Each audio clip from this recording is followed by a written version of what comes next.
real quick, I just want to give a huge thank you to all of you subscribers out there. I hit 500, and that is just so fucking incredible. I can't thank you guys enough. It really does mean a lot to me that you're subscribing to the channel and watching my videos and enjoy the content. So yeah, I just wanted to give a quick thank you for that. So yeah, enjoy. What's up? Alright, so in this video, I will be talking about the time that I took way too much Delsym and ended up in the hospital. And this story is actually the reason that I am at where I am at today.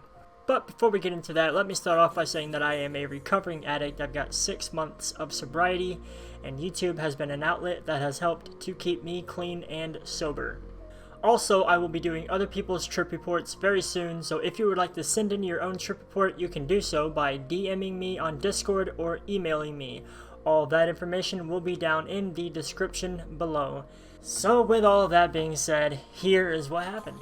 So this all happened back in mid-2015. I had just gotten fired from my job, so I was like super depressed, and I was taking a lot of pills and doing a whole bunch of other stupid shit at the time. Well, this is back when I lived at the cemetery with my dad.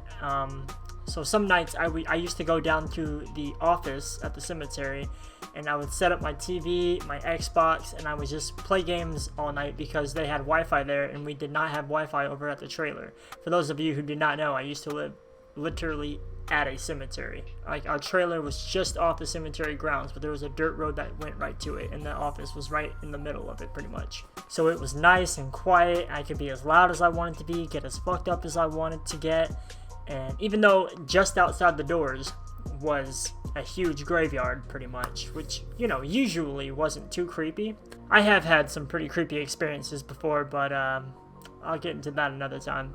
So one night I said, fuck it, I'm gonna take the highest dose of DXM that I've ever taken. So I drove down to Walmart, which is like 5 miles down the road, got 4 bottles of Delsym. I got 2 5-ounce bottles and 2 3-ounce bottles. And the most I'd ever taken before this was 10 ounces of Delsym, which is just 2 5-ounce bottles. So I was really bumping the numbers up by doing this, but I did not care at all. I just wanted to get really high and just forget about any problems that I had at the time. So I get my Delsym, head back to the cemetery, go inside, open up all the bottles, and I go ahead and drink 10 ounces. I was going to try to drink them all in one sitting, but 10 ounces of that stuff made my stomach really upset, and it felt very bloated. And so I figured, okay, I'll play games for like 30 minutes or whatever, let my stomach kind of settle down in the meantime. About 30 minutes later, I go back for the other 6 ounces. And by this point, I'm already kind of slightly feeling it, and Delsym actually takes a bit longer to kick in because it is time released. But this was a very large dose. So again, my stomach felt very upset, very bloated, and I just felt really shitty. And I was just trying to play my game and just forget that I even felt like that. Just sitting there feeling miserable. But after about another 45 minutes passes, I am sky high. Like, it's hard to describe what a Delsym high is like. It's like being really high and really drunk at the same time. So I guess I was trying to play Call of Duty online, but as time went by, I started getting worse and worse, to the point where I was walking into walls, shooting at nothing, had no idea what I was even doing anymore, and I couldn't take it anymore, so I got off the game. So I went ahead and turned on some YouTube, and I started watching some videos, and the last thing I really remember is everything seemed very reptilian. I'm not sure there's any other way to really describe it. It's hard to explain, but like, I don't know, everything just felt reptilian. At least that's what I kept telling myself. That I remember in that moment, I kept saying that. I was like, man, this all feels so reptilian. This is so reptilian-like. And the very last thing I remember seeing before I completely blacked out was an entity. I don't know, at least that's what I thought I was seeing in the moment. It was just like a silhouette of light. It didn't say anything, it was just kind of there. And that is the very last thing that I remember seeing. I don't remember anything after that, what happened or what I saw for the next like 4 hours or so after that. So the next thing that I remember is snapping out of it in the chair and seeing my dad in the room cleaning up the place, meaning he knows that I'm high on Delsym now because I forgot to throw away all the bottles. I left them all out. 2, there's no telling how I looked sitting in that chair. I mean, I probably looked like a zombie, and apparently he was talking to me and I wasn't responding to him. So my dad got everything cleaned up and told me to follow him back to the trailer. So he drove the truck back and I followed him in the golf cart. I was swerving all over the place. I get to the trailer and I go inside and I am high as a fucking kite. I remember everything, and I mean literally everything was in actual slow motion. And I remember everything in my vision had like a flickering effect to it. Kind of weird, hard to describe, but it had a flickering effect to it, especially when it moved or when I like turned my head.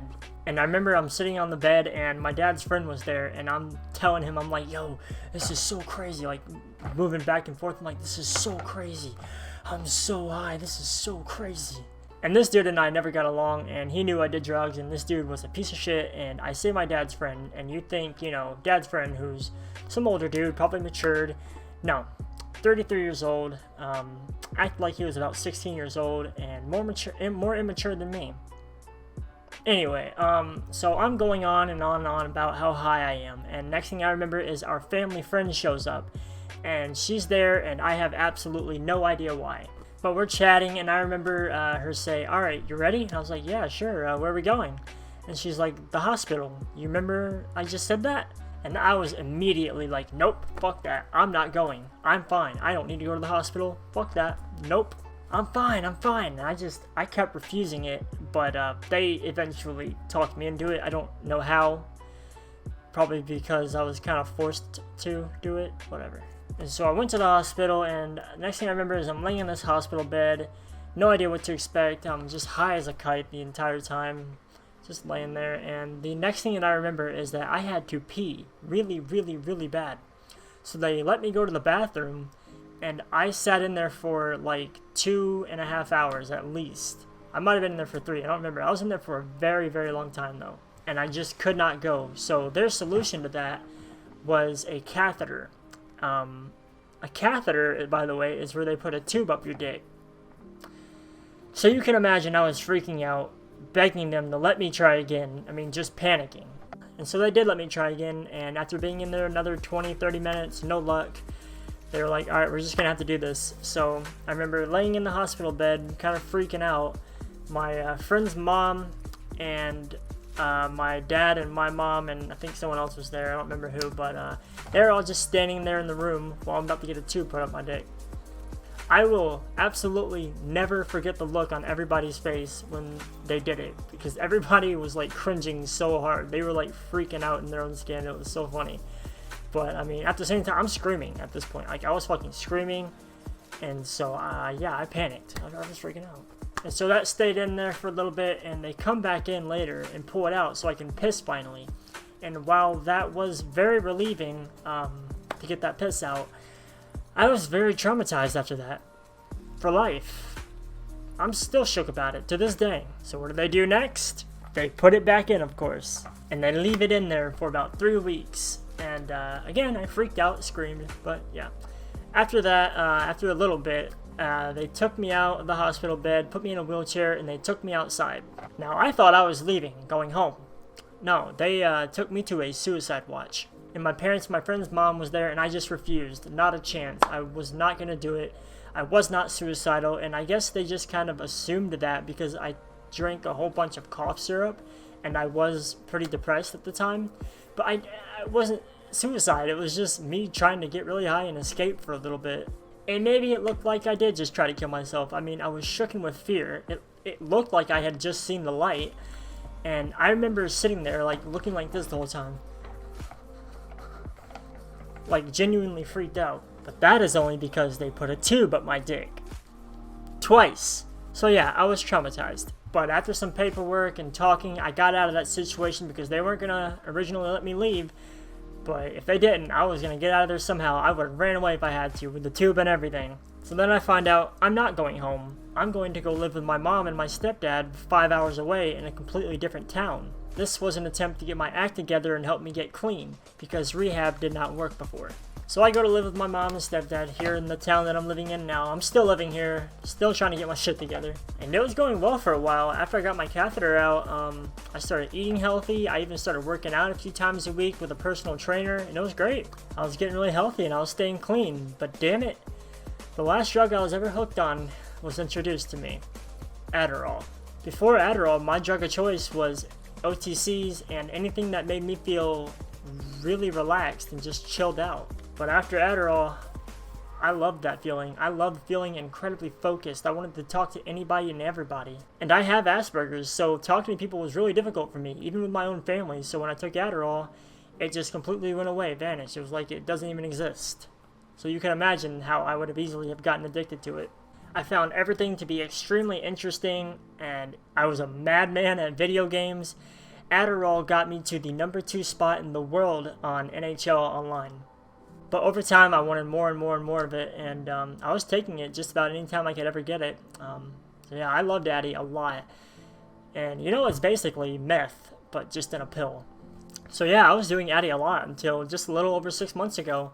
That was the last time I took it, and then I decided to get back into video making on this channel. And I noticed that I don't think about getting high when I'm writing up or recording or editing these videos. So here I am today, still trying to get my shit together, but at least I'm doing it sober, and I don't have any tubes up my dick, so it's a plus for me. But I will be forever traumatized by that.